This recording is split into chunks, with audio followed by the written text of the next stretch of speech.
1517년 10월 31일 마틴 루터는 독일의 비텐베르크 성당에 이 면죄부를 반대하는 95개의 반박문을 이 성당 문에 꽝꽝꽝 박습니다. 그의 계시가 이제 종교 개혁의 시작을 알렸다라고 평가되어지죠. 물론 아마도 루터는 그 당시 자신의 그러한 행위가 먼 훗날 사람들이 종교 개혁을 기념하는 어떤 그런 상징적인 의미이자 그런 날짜로 기억할 것이라고는 상상하지 못했을 것입니다. 그는 신실한 카톨릭의 사제였고 그가 한 행동은 당시 교황청에서 판매하던 이 면죄부라는 것이 전혀 성경적이지도 않고 죄사함의 능력도 없고, 그리고 무엇보다 교황 그도 역시 그러한 권한이 없음을 분명하게 선언하는 것이었습니다. 이 면죄부 때문에 당시 많은 사람들이 이 돈으로 자신의 죄 문제를 해결하고자 했습니다. 그리고 이러한 사람들의 악한 마음, 또 그런 교황청의 그런 타락과 탐욕이 합쳐져서 그 당시에 수많은 사람들이 참된 복음이 아니라 죄악된 길로 달려가는 결과를 맞이하게 됐죠.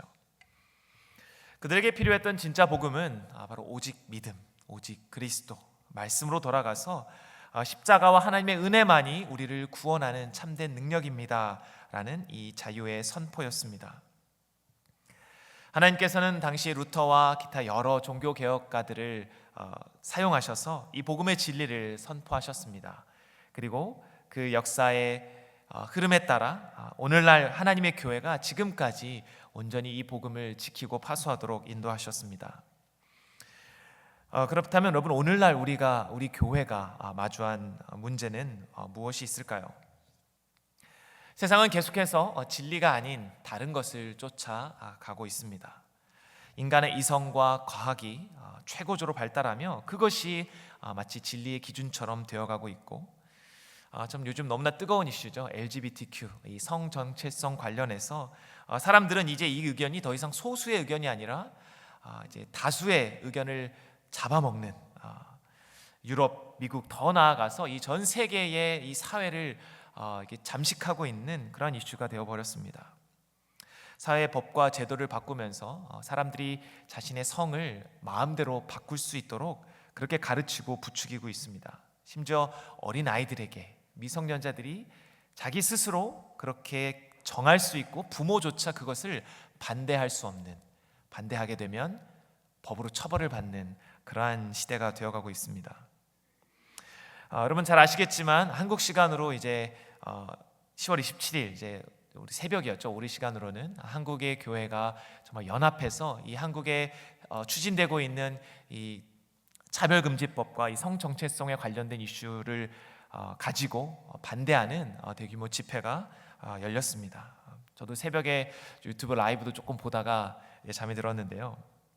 정말 많은 사람들이 함께 모여 하나님의 찾고 부르짖으며 기도하는 모습이 있었습니다. 여러분, 교회는 이처럼 이 땅에서 벌어나고 있는 이러한 문제와 여러 죄악들을 맞서 싸워서 하나님의 거룩한 백성으로 정체성을 드러내고 세상의 문화와 싸워서 진리를 선포하고 하나님의 은혜를 드러내야 하는 공동체입니다. 종교개혁제 시대에도 그러했고요, 우리 이 시대도 마찬가지죠. 그런데 참 안타깝게도 이 땅의 많은 교회와 성도들이 이 문제에 대해 더 깊이 고민하고 맞서 싸우기보다는 오히려 그냥 세상과 타협하고 합리화시키고 그리스도 안에서 자유를 누려 나가는 것이 아니라 그저 그냥 죄의 종으로 다시 돌아가고자 하는, 그냥 스스로를 그렇게 맡겨 버리는 그러한 일들이 너무나 많이 일어나고 있다는 것입니다.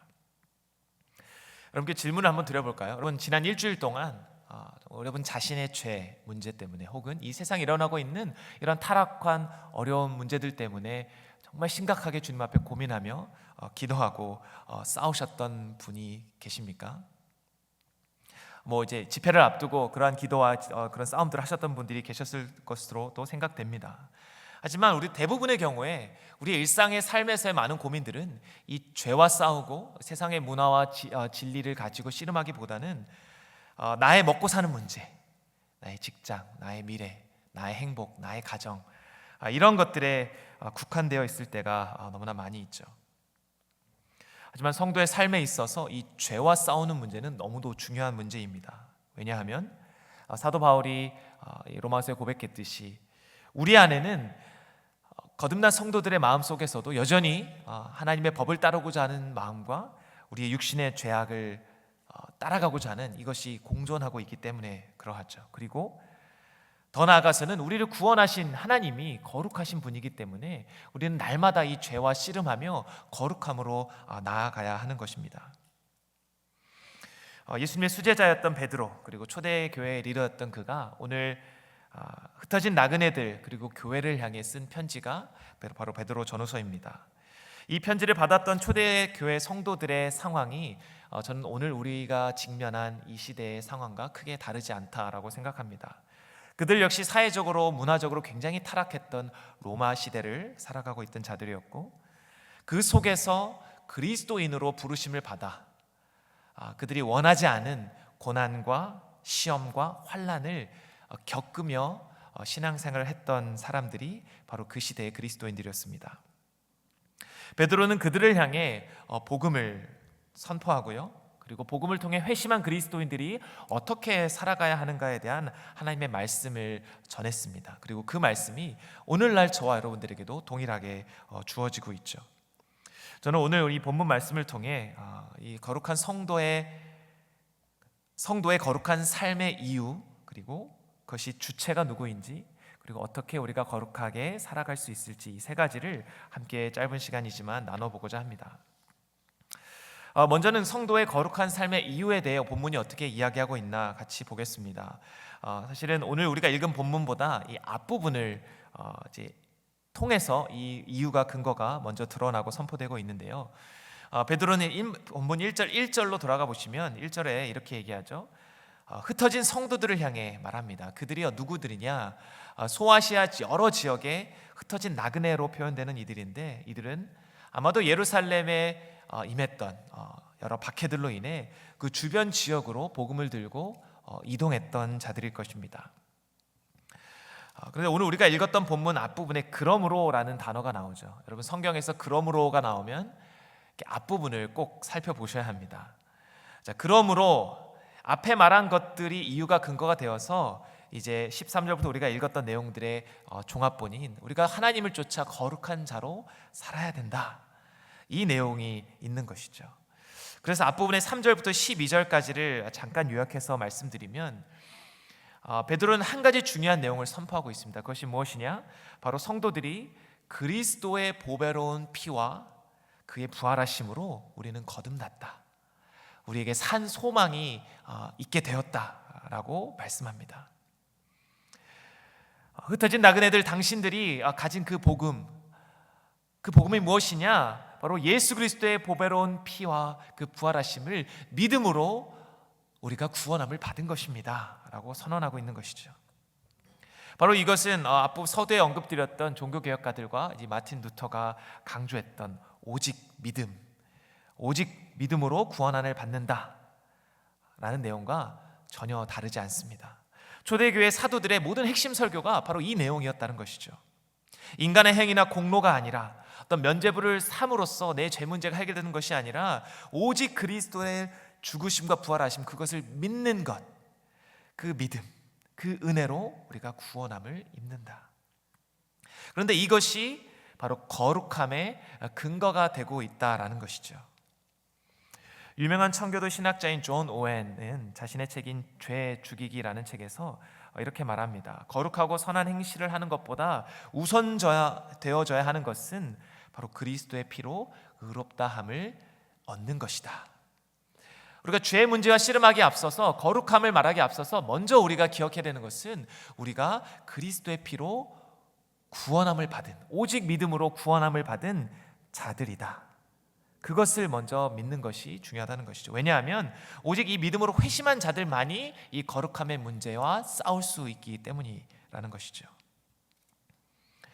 그래서 오늘 베드로는 15절 말씀에 구약의 말씀을 인용하고 있죠.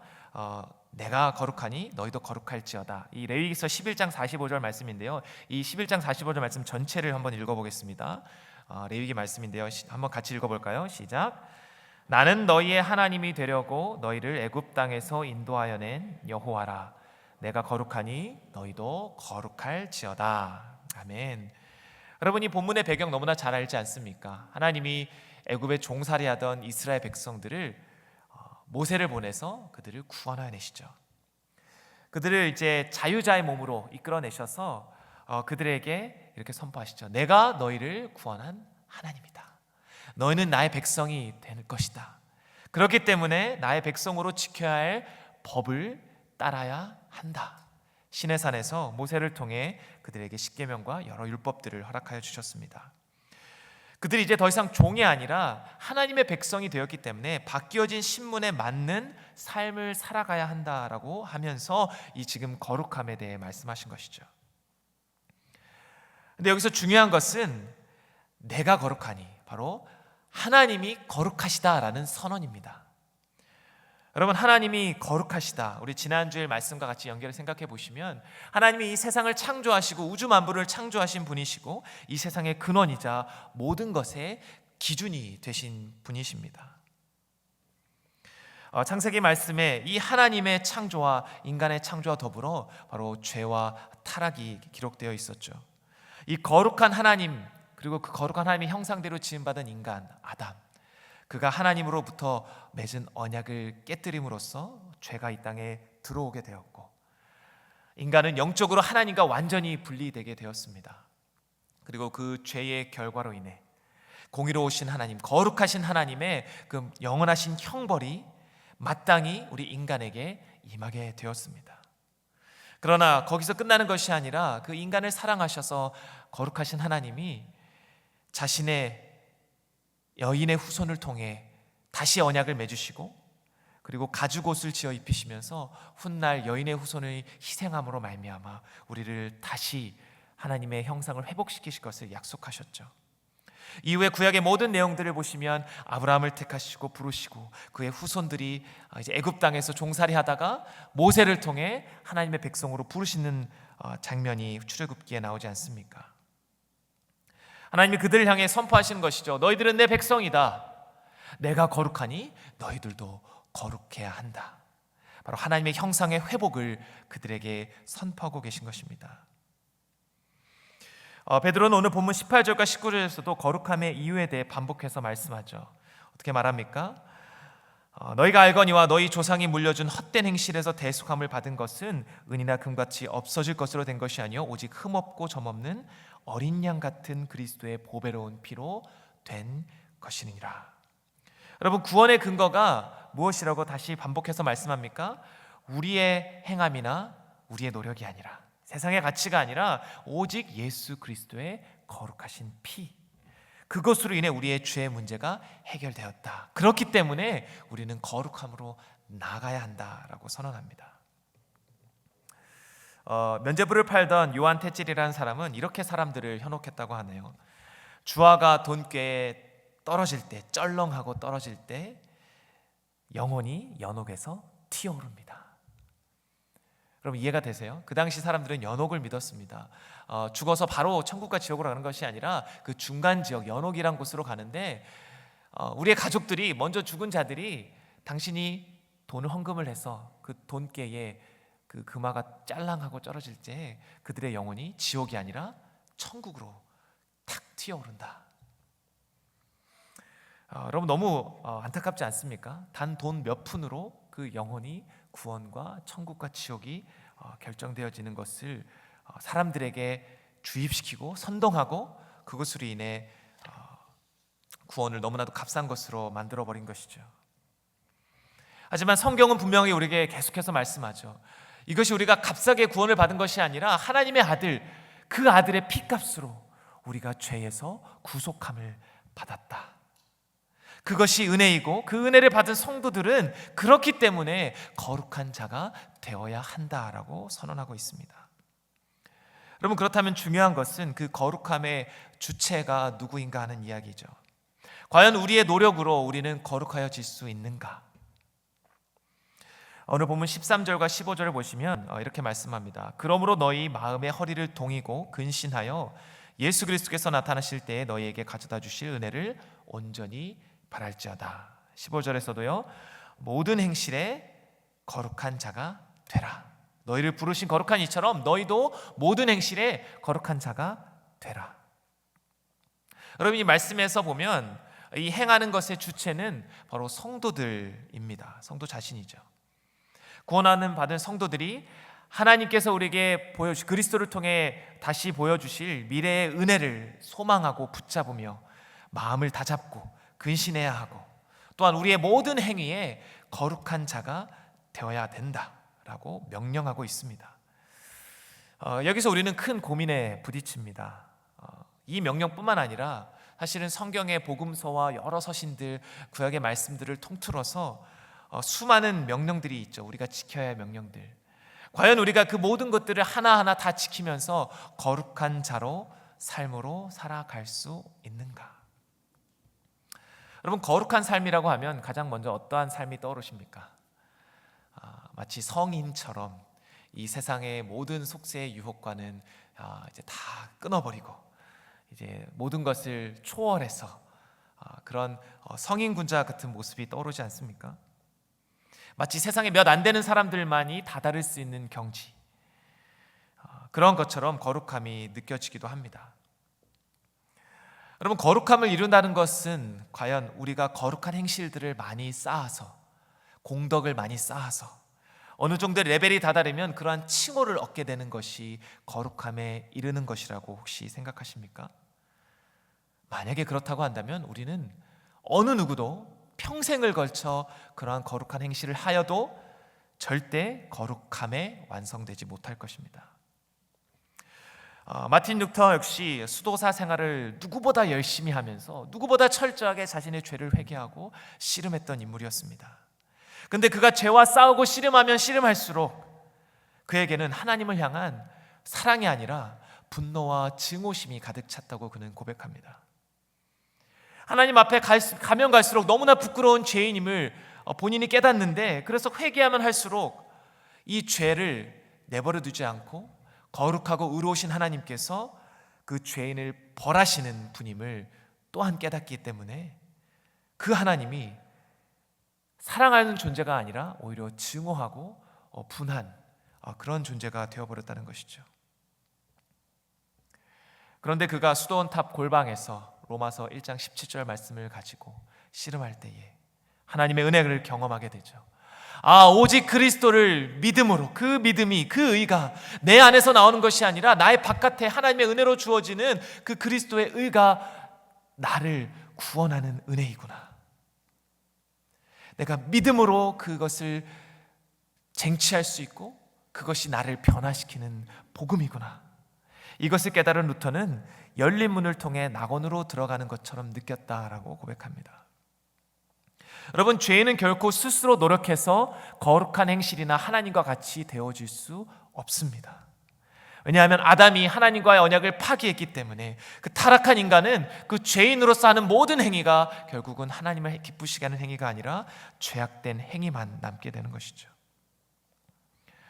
그렇기 때문에 우리가 앞에서 강조했듯이 그리스도의 의, 오직 믿음으로만이 우리는 의롭다 칭함을 받게 된다라고 성경은 증거하죠. 그렇다면 누가 우리를 과연 거룩하게 할 수 있는가? 바로 우리를 부르시니 하나님께서, 거룩하신 하나님께서 우리를 거룩하게 하신다고 성경은 말씀합니다. 여러분, 거룩한 자가 되라라는 명령에 행위의 주체가 우리처럼 느껴지지만 사실 이 명령의 궁극적인 주체는 바로 하나님 자신입니다. 여러분, 구약으로 거슬러 올라갈까요? 이스라엘을 구원하신 하나님께서 너희가 이제 내 백성이기 때문에 이 율법을 지켜라라고 말씀하셨죠. 명령을 주셨죠. 하지만 그들은 그 명령을 받은 뒤에 얼마 지나지 않아 바로 하나님을 배반합니다. 금송아지를 만들고 수없이 그 율법을 깨뜨리고 또 깨뜨리죠. 이스라엘 역사를 모두 통틀어서 이스라엘 백성들은 끊임없이 하나님을 돌아섭니다. 그때 하나님이 그들에게 선지자를 통해 뭐라고 말씀하십니까? 예레미야 선지자를 통해 내가 너희들 마음에 친히 나의 법을 기록해 주겠다. 너희들 스스로 할 수 없기 때문에 내가 새로운 법을 세워서 너희 마음에 새겨주겠다. 그리고 우리를 백성으로 삼으시겠다라고 선언하시죠. 여러분, 그 말씀, 우리의 마음에 새겨주시겠다 한 말씀이 육신이 되어 이 땅 가운데 오신 분이 바로 예수 그리스도이십니다. 그래서 오늘 본문 23절에 이렇게 말씀하죠. 너희가 거듭난 것은 썩어질 씨로 된 것이 아니요 썩지 아니할 씨로 된 것이니 살아있고 항상 있는 하나님의 말씀으로 되었느니라. 여러분, 말씀이신 예수 그리스도, 그분을 위하여 우리가 구원을 받았을 뿐만 아니라, 여러분, 이사야서 말씀을 우리 베드로가 인용하듯이 그분의 말씀은 변하지 않은 말씀이고 항상 지금까지 우리와 함께 계시면서 우리를 구원하실 뿐만 아니라 우리를 거룩함으로 인도하는 분이라는 것이죠.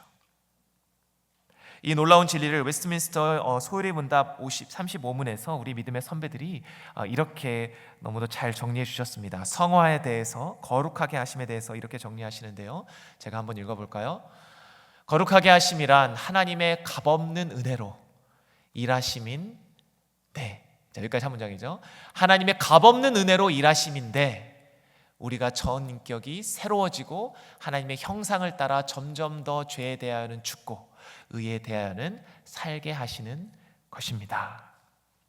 여러분, 여기서 거룩하게 하심의 주체가 누구라고 말하고 있습니까?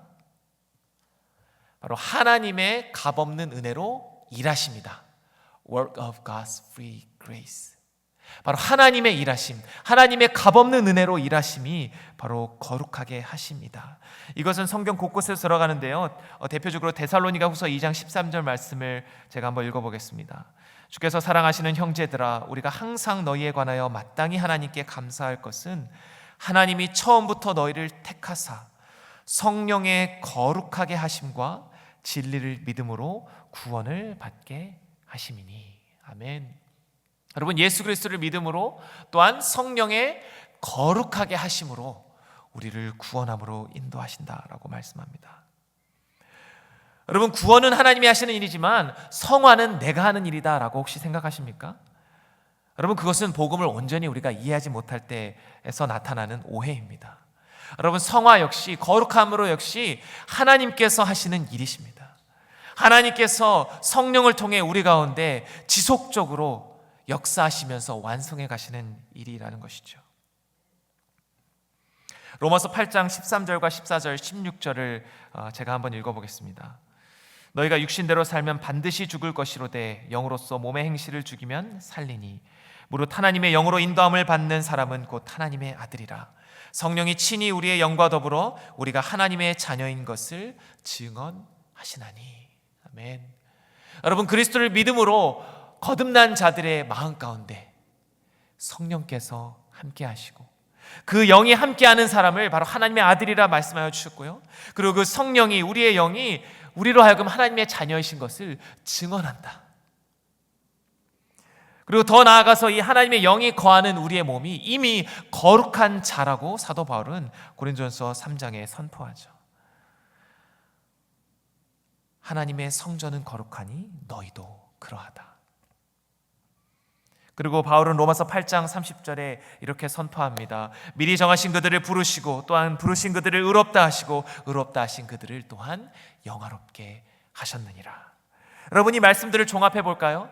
우리가 예수를 믿음으로 하나님의 자녀가 되었다면 성령이 우리 안에 하나님의 자녀인 것을 증언하시는데, 하나님의 성령이 우리 안에 거하시는 자들은 이미 거룩한 자라고 하나님이 말씀하고 있는 것이죠. 왜냐하면 우리를 부르신 그가 우리를 의롭다 하실 뿐만 아니라 우리를 이미 영화롭게 하셨다라고 말씀하고 있기 때문입니다. 분명 우리 현재의 삶은 완벽한 영화로운 모습이 아니지만 믿음으로 의롭다함을 받은 자는 하나님의 나라 백성이 되었기 때문에 그 나라에서 영화롭게 될 것을 우리는 소망하면서 이 땅에서 거룩함으로 살아가게 된다라는 것이죠. 그리고 그 대속함의 목적은, 그렇게 거룩함으로 우리를 인도하시는 목적은 오늘 베드로전서 2장 9절에 베드로 사도가 말씀하듯이 아름다운 덕을 선포하게 하려 하십니다. 바로 하나님이 우리를 택하신 족속이요 왕같은 제사장이요 거룩한 나라로 그의 소유로 백성으로 불러주셨는데 이유가 뭐냐? 바로 하나님의 은혜와 그 덕을 선포하게 하려 하십니다 라고 말씀하고 있습니다. 여러분, 다시 한번 정리할까요? 우리가 거룩하게 되는 것은 바로 누가 하시는 일입니까? 바로 성령 하나님께서 하시는 일이십니다. 나의 노력이나 나의 의지가 아니라 나의 행실로 내가 거룩해지는 것이 아니라 이미 우리는 하나님의 부르심으로 의롭다 하심으로 거룩하여졌고, 그리고 그 거룩함을 완성되는 그날까지 하나님의 인도하심을 따라 매일매일 거룩하여지는 것입니다. 여러분, 이 진리, 이 예수 그리스도를 믿음으로 성령 안에 거룩해야 되는 진리가 우리의 삶에 어떻게 적용되어져야 할까요? 오늘 본문 22절 말씀을 우리가 한 목소리로 한번 읽어보겠습니다. 우리가 거룩한 삶을 위한 방법, 우리의 실천과 적용을 우리 세 가지로 한번 생각해 볼 텐데요. 22절 말씀 우리 한번 같이 고백해 볼까요? 시작. 너희가 진리를 순종함으로 너희 영혼을 깨끗하게 하여 거짓이 없이 형제를 사랑하기에 이르렀으니 마음으로 뜨겁게 서로 사랑하라. 아멘. 자, 여러분, 성령이 하시는 일이기 때문에 내가 할 일은 아무것도 없구나, 이렇게 마음의 위안을 받으신 분이 있다면 죄송하지만 그렇지 않습니다.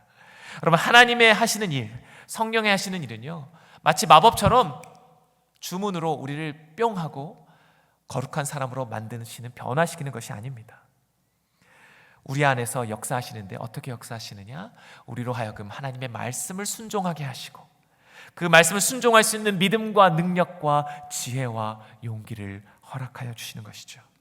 그래서 우리 속에서 끊임없이 탄식하며 기도하시며 우리의 조언자와 우리의 조력자가 되어주셔서 우리로 하여금 그 말씀으로 순종함으로 거룩함에 이르고, 그리고 그 거룩함의 열매가 나타나게 하시는 것이 바로 성령의 사역입니다.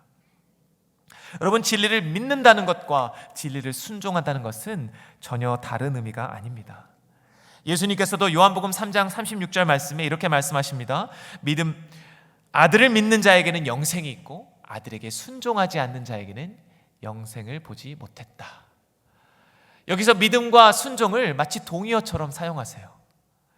아들을 믿는 자, 아들을 순종하지 아니하는 자. W.B. 바인이라는 목사님은 이 순종하다라는 헬라어 동사에 대해서 이렇게 얘기하시죠. 페이도라는 동사인데요, 이 페이도는 피스티오, 믿다라는 이 동사, 신뢰하다라는 의미와 어원적으로 밀접한 관련이 있습니다.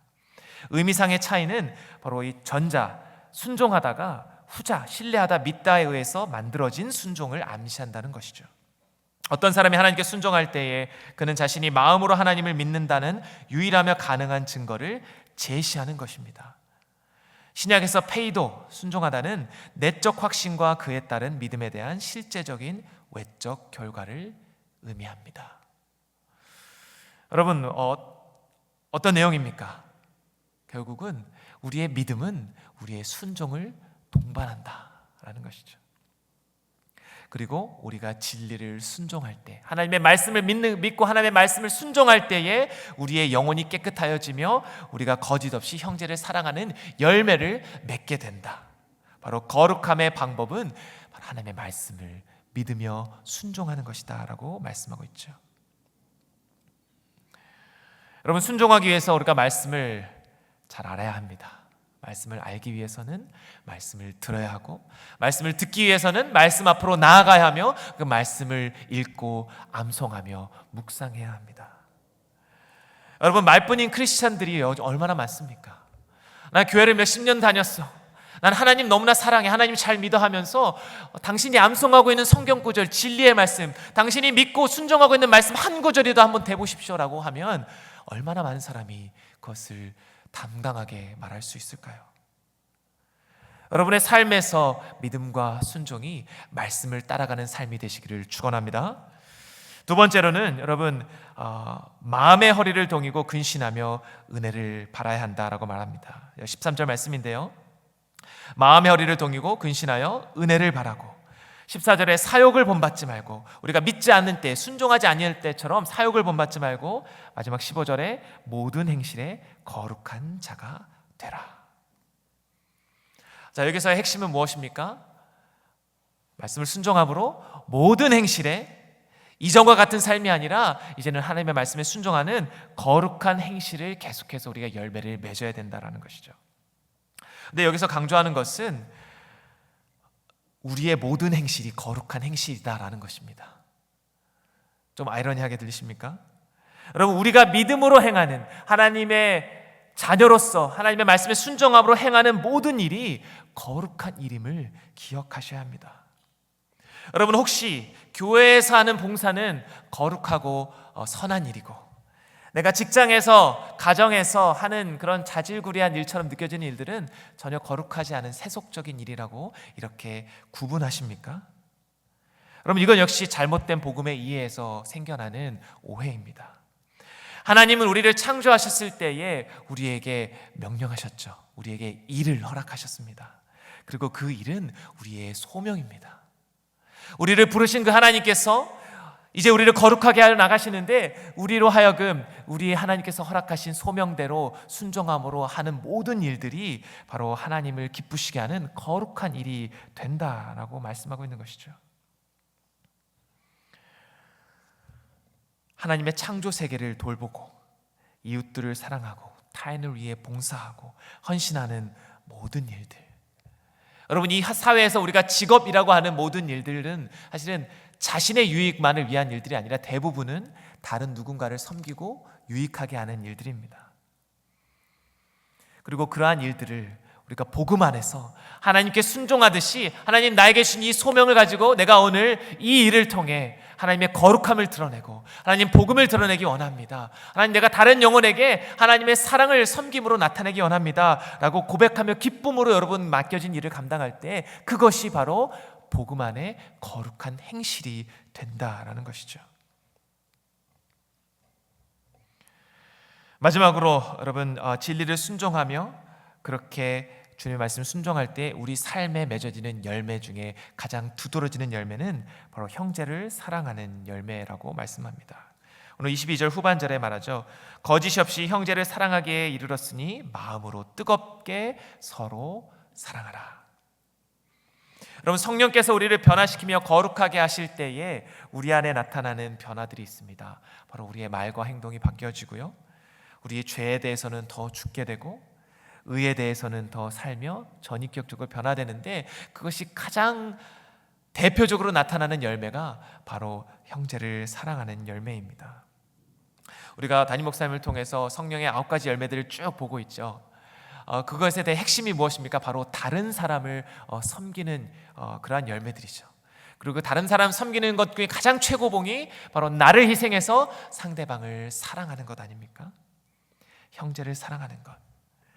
여러분, 그냥 사랑하는 것이 아니라 서로 뜨겁게 사랑하라 말씀합니다. 여러분, 이것이 거룩함의 열매이기도 하지만 우리가 형제를 뜨겁게 사랑하기 시작할 때에 우리 안에 우리를 거룩하게 하시는 성령 하나님의 역사를, 우리가 은혜를 체험하게 된다는 사실을 기억하시기 바랍니다.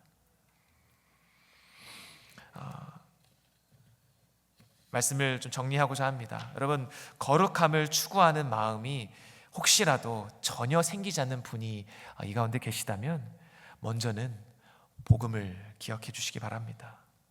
나의 행함이 나를 거룩하게 만드는 것이 아니라 나를 거룩하게 하시는 분은 유일한 하나님, 그리고 그 하나님의 아들이신 예수 그리스도께서 나를 위해 죽으시고 부활하셨다던 이 복음의 메시지를 믿음으로 순종함으로 내가 거룩하여진다라는 사실을 여러분 믿음으로 고백하시기 바랍니다. 이 복음이 먼저 내 안에 살아 숨쉬고 이것이 역사할 때에 우리는 거룩함으로 한 발짝 한 발짝 나아갈 수 있습니다.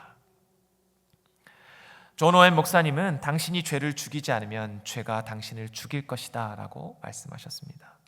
이 복음 안에 우리는 날마다 죄를 죽이며 살아가야 됩니다. 왜냐하면 우리는 거룩한 그리스도의 피로 구속함을 받은 백성이기 때문입니다. 그리고 우리를 부르신 그 하나님은 거룩하신 하나님이요, 그리고 우리 안에서 우리를 거룩함으로 이끌어 가시는 하나님이심을 믿으시기 바랍니다. 오직 은혜로 우리가 거룩하여짐을 고백하십시오. 그리고 날마다 하나님의 말씀에 순종하고 아버지 하나님의 은혜를 사모하십시오.